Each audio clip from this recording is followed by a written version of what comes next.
오늘 하나님께서 주신 말씀은 누가복음 18장 9절에서 14절에 있는 말씀, 하나님이 받으시는 기도입니다. 우리 말씀을 함께 보시겠습니다. 또 자기를 의롭다고 믿고 다른 사람을 멸시하는 자들에게 이 비유로 말씀하시되, 두 사람이 기도하러 성전에 올라가니 하나는 바리새인이요 하나는 세리라. 바리새인은 서서 따로 기도하여 이르되, 하나님이여, 나는 다른 사람들 곧 토색, 불의, 간음을 하는 자들과 같지 아니하고 이 세리와도 같지 아니함을 감사하나이다.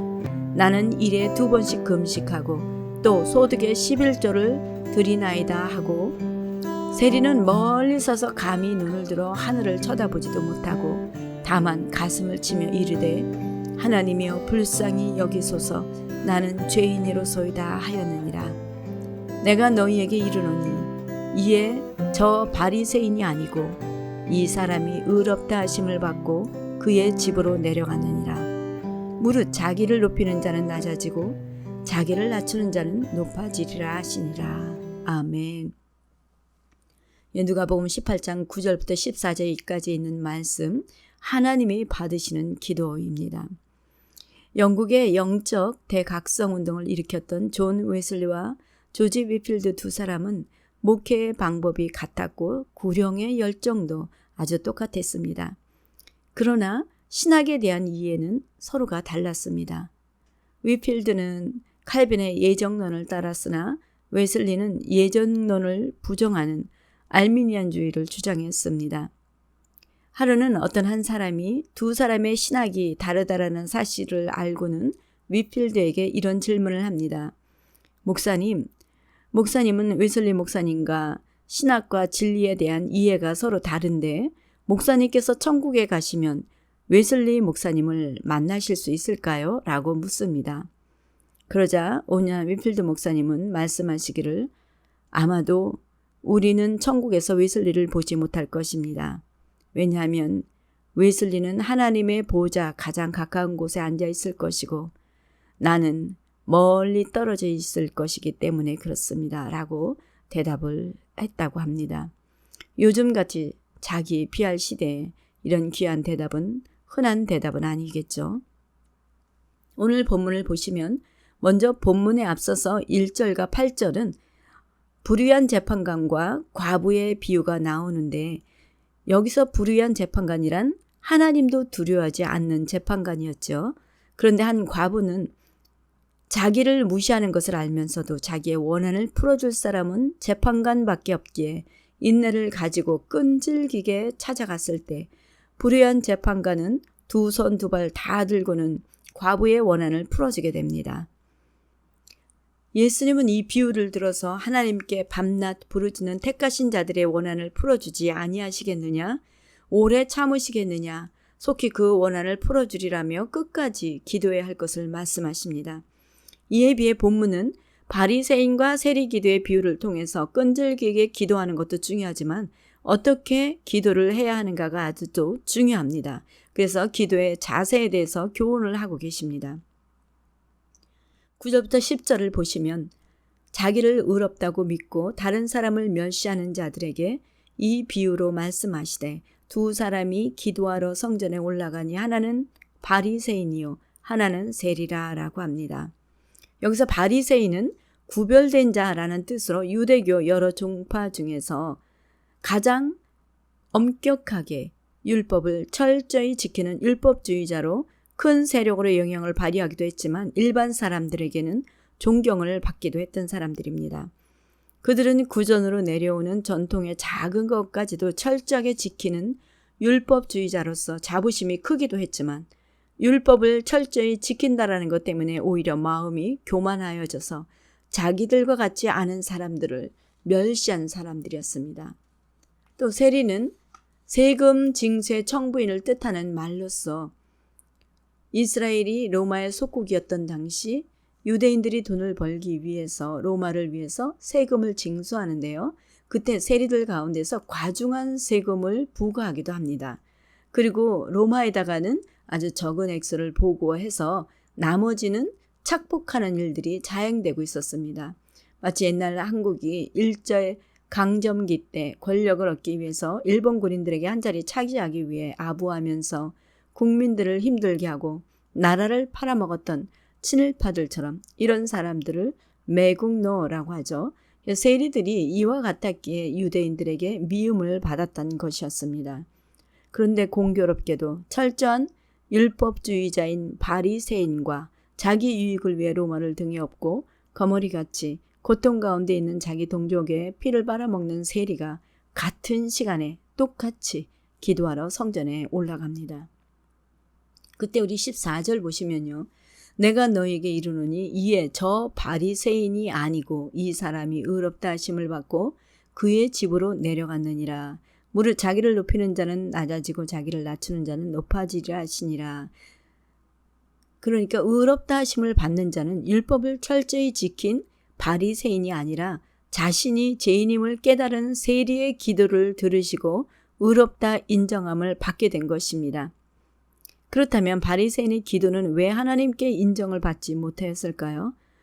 우리도 하나님께 인정받는 기도를 하려면 어떻게 해야 될까요? 먼저 하나님께 드리는 기도를 해야 됩니다. 이 두 사람의 기도하는 모습을 함께 보시겠습니다.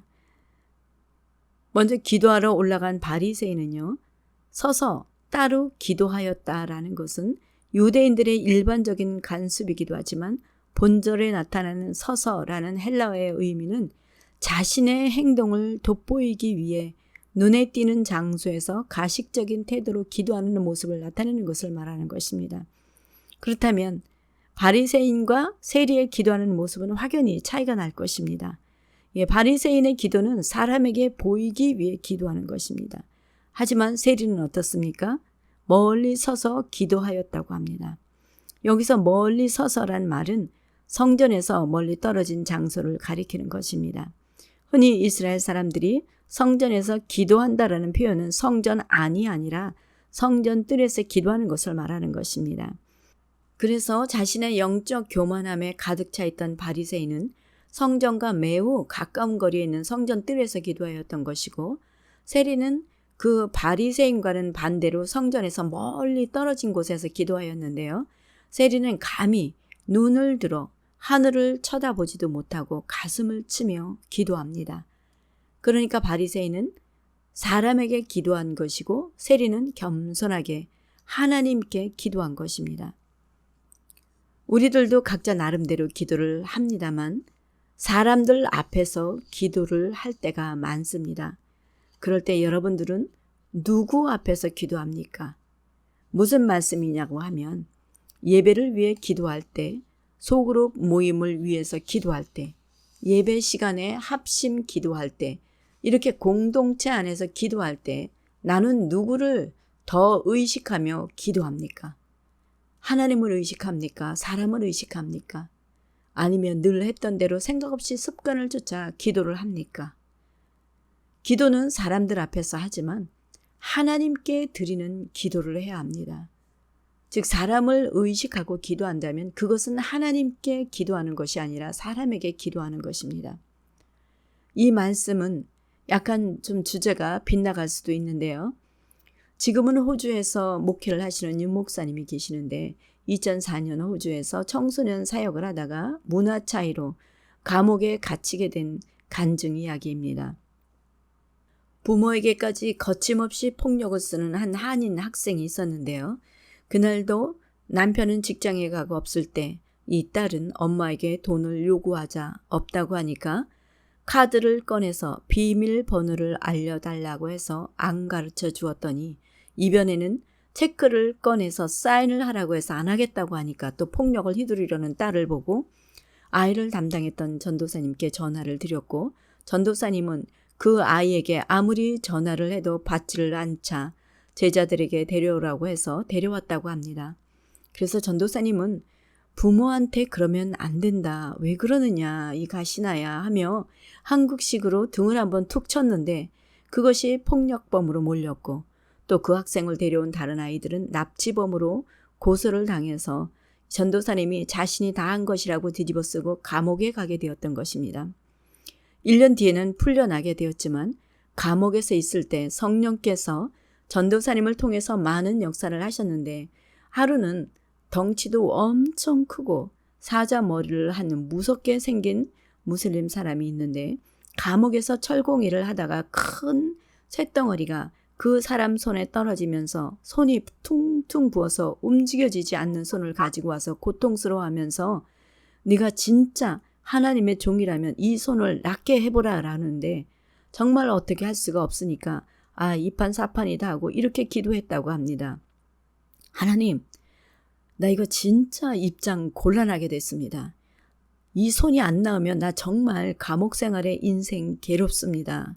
그러니까 제발 낫게 좀 해주십시오. 그래야 나도 이 사람과 잘 지내서 좀 편하게 지내지 않습니까, 아버지?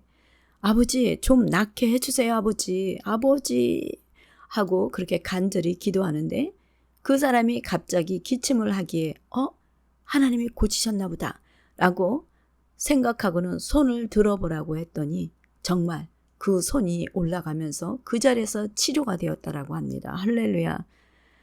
근데요. 제가 여기서 말씀드리고자 하는 요지는요. 그때 당시 그 상황에서는 오직 간절하게 하나님만 의지할 수밖에 없었고 집중할 수밖에 없었다라는 것이죠. 미사역으로 쓰지 않아도 믿습니다. 강조하지 않아도 하나님을 온전히 의지함으로 아버지 하는 그 한마디에 부르짖을 때 있는 그대로 진솔하게 올려드릴 때 하나님은 그 기도를 받으셨다라는 것입니다. 여러분, 기도는 하나님과 나만의 관계이며 대화이며 사랑의 통로입니다. 그런데 우리는 늘 기도해왔던 습관에 따라 생각 없이 그렇게 기도할 수 있습니다. 그러니까 혹 식기도라 할지라도 주님께 집중해서 하나님께 드리는 기도를 하시는 저와 여러분이 되시기를 바랍니다. 두 번째는요. 나의 죄를 하나님께 토해놓는 기도를 해야 합니다. 11절부터 12절 보시면요. 바리새인의 기도 내용을 볼 때 바리새인은 서서 따로 기도하여 이르되 하나님이여 나는 다른 사람들 곧 토색, 불의, 간음을 하는 자들과 같이 아니하다라고 합니다. 무엇입니까? 나는 의롭습니다 라고 말하는 것입니다. 그리고 또 이 세리와는 같지 아니함을 감사하나이다 라고 합니다. 왜 세리와 같지 않음을 감사합니까? 세리는 원수 같은 로마를 위해 일을 하고 또 세금까지 착취하면서 돈을 벌어 부자로 살지만 사람들이 얼마나 경멸하며 죄인 취급을 했겠습니까? 하지만 바리새인은 외관상 사람들의 눈에 띄는 죄를 짓지 않았고 오히려 사람들에게 믿음이 좋다고 칭찬까지 듣고 있었습니다. 거기에다가 12절 보시면 나는 일해에 2번씩 금식하고 또 소득의 11조를 드리나이다 라고 합니다. 얼마나 신앙이 깊어 보입니까? 사람들은 믿음의 기준을 어디에다 두시는지 아십니까? 대개가 눈에 보이는 행위의 기준을 둡니다. 물론 믿음이 있고 하나님을 사랑하는 사람은 그 마음에 있는 것이 행위로 나타나기에 그럴 수도 있습니다. 정말 하나님을 사랑하는 사람은요. 드리지 말라고 해도 11조도 드리고 주일헌금 등 물질로 헌신을 합니다. 그리고 나오지 말라고 해도 모든 예배를 사모하고 모이는 데 힘쓰게 됩니다. 그런데 주일 성수 잘하고 11조도 잘하고 새벽 예배도 꼬박꼬박 빠지지 않고 드리지만 회개가 없는 기도는 바리새인과 같다라는 것입니다. 여러분들은 어떻게 생각하십니까? 자기 자신을 돌아보지 않으면서 자기 의로 행하는 믿음의 행위에 만족하며 기도할 때 하나님께서 들으시는 기도라고 생각하십니까? 그렇다면 세리를 한번 살펴보겠습니다. 세리도 똑같이 서서 기도하지만 그는 멀리 서서 감히 눈을 들어 하늘을 쳐다보지도 못하며 가슴을 치며 하나님께 나는 죄인이오니 나를 불쌍히 여겨달라고 회개하는 모습을 보게 됩니다. 제가 좀 전에 간증을 소개해드린 윤 목사님은 교도소에서 가장 전도하기 쉬웠던 것은 그들이 죄인이라는 사실을 알고 있기 때문이라고 합니다. 그들에게 천국과 지옥이 있는 것 믿느냐고 하면 이런 감방이 있는 것을 보면 분명히 있다고 믿는다고 합니다. 그럼 그 지옥에 가고 싶으냐 하면 노라고 대답한다고 합니다. 당연하겠죠. 누가 지옥 가고 싶어 하겠습니까? 그럴 때 복음을 전한다고 합니다. 네가 천국을 가려면 네 죄가 없어야 하는데 예수님을 믿으면 네 죄가 다 사해지고 천국을 갈 수 있다라고 하면 그대로 받아들여서 믿는다고 합니다. 사람들이 복음을 받아들이지 않고 회개하지 않는 것은 자기가 죄인인 줄 모르기 때문에 그런다라고 하는 것이죠. 맞습니다. 바리새인이 회개하지 않는 것은 율법대로 행하였기에 그는 자기가 의롭다고 생각한 것입니다. 어떤 목사님은 이런 말씀을 합니다. 천국의 문은 아주 낮아서 무릎 꿇지 않으면 들어갈 수가 없습니다. 무엇입니까? 회개하지 않으면 갈 수 없다라는 것입니다. 예수님을 부인했던 베드로가 닭울음을 듣고는 가슴을 치며 회개했듯이 죄를 애통해하며 엎드려 회개하는 겸손한 자만이 천국에 들어갈 수 있게 되는 줄 믿습니다. 항상 나를 돌아보며 회개하는 저와 여러분이 되시기를 바랍니다. 세 번째는 하나님의 긍휼과 은혜를 구하는 기도입니다. 13절 보시면 세리는 멀리 서서 감히 눈을 들어 하늘을 쳐다보지도 못하고 다만 가슴을 치며 이르되 하나님이여 불쌍히 여기소서 나는 죄인이로소이다 하였느니라. 세리는 자신이 죄인인 것을 알기에 그는 하나님 앞에 자신이 죄인임을 고백하며 불쌍히 여겨달라고 간절히 기도합니다. 그 당시 이스라엘 사람들이 기도할 때는 하늘을 바라보는 것이 일반적인 자세였습니다. 그런데 여기에서 눈을 들어 하늘을 쳐다보지도 못하였다라는 것은 아예 눈을 들려고 하지를 않았다라는 뜻으로서 이는 죄책감으로 인한 부끄러움 때문에 하나님 앞에서 감히 고개를 들 수조차 없을 정도로 자신의 죄가 얼마나 큰지를 깨달았던 세리의 이런 모습은 하나님의 은혜가 없이는 제사함을 받을 수 없음을 고백하는 간절한 심정이었음을 알 수가 있습니다. 이런 세리의 모습은 자기의 죄를 회개하고 돌아왔던 탕자의 모습을 연상케 합니다. 어떤 사람에게 두 아들이 있었는데 그 둘째가 아버지께 말하되 아버지의 재산 중에 자기에게 돌아올 분깃을 나눠달라고 해서 나누어 주었더니 며칠이 안 돼서 둘째 아들이 재물을 가지고 먼 나라로 가서 허랑방탕하게 재산을 다 낭비하여 버렸습니다. 그때 마침 그 나라에 크게 흉년이 들어서 삶이 궁핍하게 되면서 겨우겨우 돼지 치는 일자리를 구하게 됩니다. 그리고 돼지나 먹는 쥐염 열매로라도 배를 채우고자 하지만 그마저도 주는 자가 없어서 굶주리게 됩니다. 이 아들은 그때서야 아버지를 생각하고서는 내가 일어나 아버지께 가서 하늘과 아버지께 죄를 지어 아버지의 아들이라고 할 수 없으니 나를 품꾼으로 써달라고 말씀드려야 되겠다라고 생각하고 아버지께 갑니다. 이 아들은 그 발걸음이 얼마나 무거웠을까요? 여러 가지 많은 생각을 했을 것입니다. 어쩌면 집으로 돌아가면 내쫓기거나 매를 맞을 수도 있다는 상상을 하기도 했을 것입니다. 그렇게 고개를 들지도 못하고 집으로 향하는데 그런데 이것이 웬일입니까? 때리고 내쫓아도 시원찮은 판에 아버지는 먼 말지에서 풀이 죽어 돌아오는 아들을 발견하고는 너무 측은해서 한 걸음에 달려가 그 아들의 목을 안고 입을 맞춥니다. 아들은 너무 송구스러워서 아버지께 죄를 지었사오니 아버지의 아들이라 일컬음을 감당하지 못하겠나이다 라고 말하지만 아버지는 아랑곳하지 않고 종들에게 명하여 제일 좋은 옷을 내어다가 입히고 손에 손가락질을 끼고 발에는 신을 신기고 살찐 송아지까지 끌어다가 그를 위해 잡으라고 합니다. 이것이 우리 하나님 아버지의 마음입니다. 모든 것을 탕진하고 돌아온 둘째 아들이 아버지께 회개하였을 때 아버지는 그의 죄를 묻지 않았습니다. 그냥 받아들였습니다. 이와 같이 세리도 감히 고개도 들지 못하고 가슴을 치며 나는 죄인으로소이다 라며 자기의 죄를 자복하였을 때 하나님은 그의 죄를 묻지 않으시고 그냥 용서하시고 사랑하시며 의롭다 인쳐주신 것입니다. 그런데 바리새인은 어떻습니까? 그의 기도를 보면 그는 하나님께 간구하는 것도 없고 공유를 구하지도 않습니다. 자신이 의롭다고 생각하기에 용서의 필요성을 느끼지 못하였고 죄인이라고 생각하지 않기에 회개하는 것도 없고 하나님의 은혜를 구하지도 않았습니다. 오히려 바리새인은 자기의 의의를 내세워 자기의 믿음만 자랑하였고 자기의 영광만 구했습니다. 그래서 예수님은 말씀하시기를 14절에 보시면 내가 너희에게 이르노니 이에 저 바리새인이 아니고 이 사람이 의롭다 하심을 받고 그의 집으로 내려갔느니라.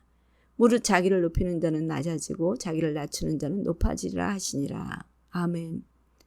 바리새인은 자기가 의롭다고 생각하고 자기의 의만 자랑했지 아무것도 구하지 않았습니다. 그러니까 아무것도 받지를 못했습니다. 하지만 세리는 자신이 죄인임을 깨닫고 겸손하게 자기 죄를 고백하며 긍휼을 구하였고 은혜를 구하였을 때 그는 구한 대로 의롭다 인정받고 응답까지 받고 내려갔습니다. 여러분은 어느 쪽에 기도를 하고 계십니까? 바리새인처럼 의롭게 느껴져서 아무것도 구하지 않습니까? 아니면 죄인임을 깨닫고 하나님의 은혜와 긍휼을 날마다 간구하며 나아가십니까? 올해가 청교도들이 이민한 지 400주년 되는 해입니다.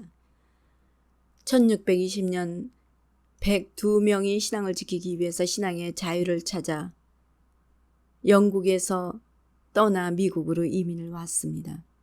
이들을 필그림 파더스라고 부르는데 필그림 파더스가 오늘의 미국을 있게 한 선조들이죠.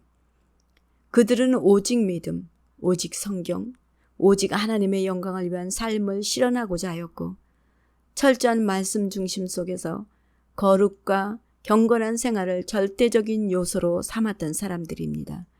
청교도들이 설교할 때는 항상 마지막 설교인 것처럼 설교했고 설교에서 강조했던 것은 성수주일, 예배, 기도, 경건한 가정, 거룩한 삶을 강조했다고 합니다. 하나님은 이렇게 철저한 신앙 위에 세워진 미국을 축복하셔서 최강대국으로 부상했습니다. 그런데 시간이 지나면서 청교도 신앙의 옷을 하나하나 벗어던지고 거짓과 탐욕에 하나님의 말씀을 거역하고 무고한 피를 흘리면서도 죄에 대한 불감증에 걸려서 죄를 죄로 여기지 않는 나라로 탈바꿈하고 있습니다.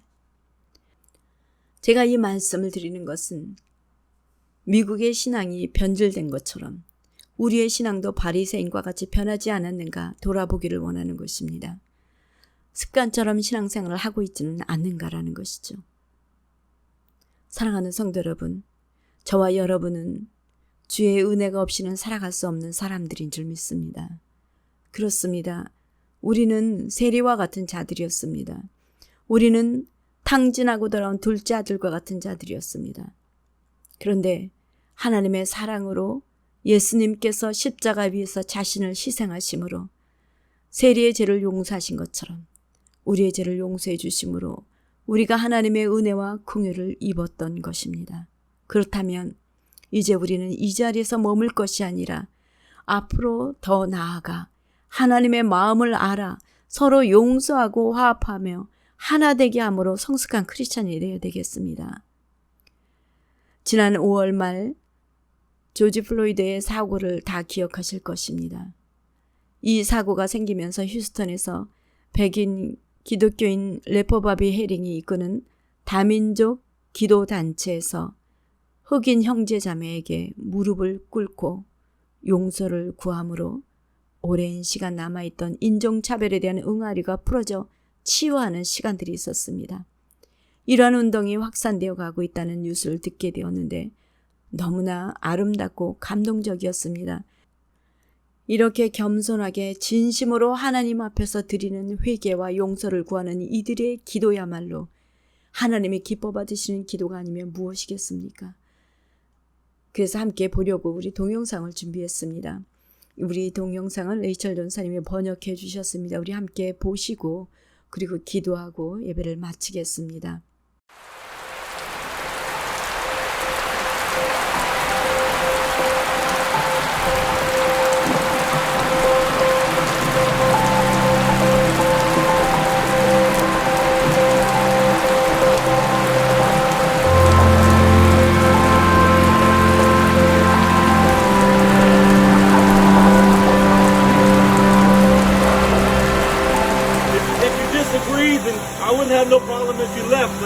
believe you came here because you agree that we owe the black community an apology.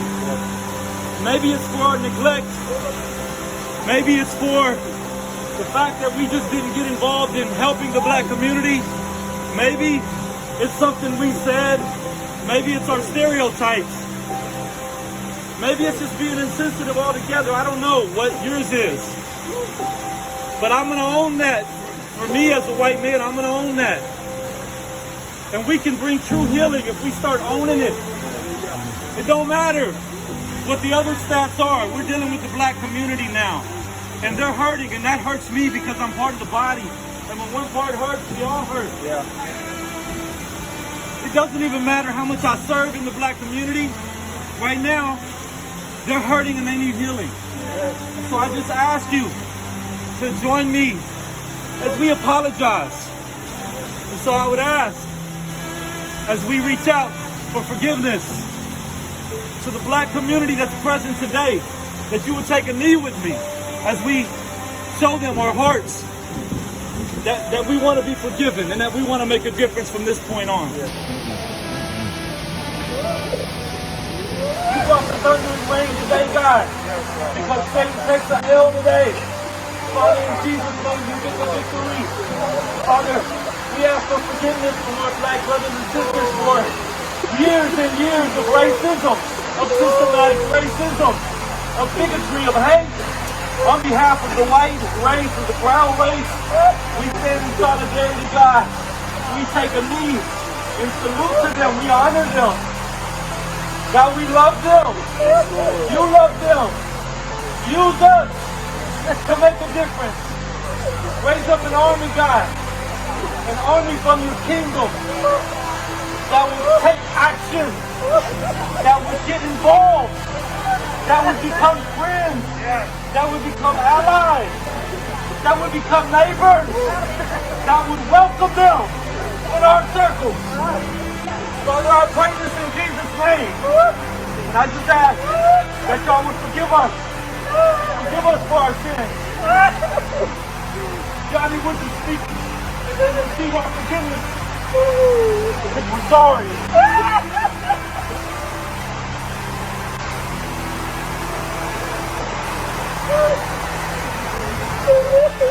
If you all receive it, when I count to 3, can you say we receive it? Can we do that? 1, 2, 3. We receive it! Thank you. Thank you.